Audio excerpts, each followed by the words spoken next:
एक छोटे से गांव के पास एक पुरानी हवेली थी जिसे सभी लोग छोड़ देने का खौफ रखते थे। गांव वाले कहते थे कि रात्रि को वहां अजीब अजीब आवाजें सुनाई देती हैं और उस हवेली में कुछ अजीब होता है। एक दिन गांव का एक युवक नामक रवि ने इस चुनौती भरे काम में अपनी दोस्तों को साथ ली।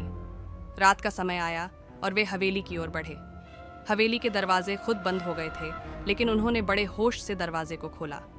अंधेरे में घूमते हुए वे सुनने लगे कि कोई अजीब सी हंसी सुनाई दे रहा है जो विचित्रता और डरावनी थी। एक कमरे में एक पुराना साया दीवार से उतरता दिखाई दिया।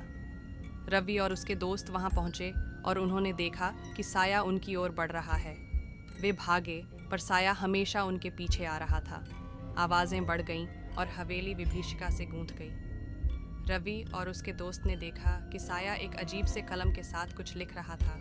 लिखा था, तुम्हारा साया हमेशा तुम्हारे साथ रहेगा। डर के बावजूद रवि ने पूछा, तुम कौन हो?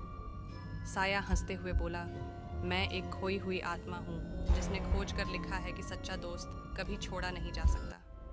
रवि और उसके दोस्तों को अपने डर के बावजूद यह सीख मिली कि हकीकत में सच्चा दोस्ती कभी नहीं छूटती, चाहे जीवन हो या मृत्यु के बाद। हवेली से बाहर निकलते समय उनके पीछे साया छूट गया, पर रवि का विश्वास और भरोसा था कि वह अब कभी अकेला महसूस नहीं करेगा।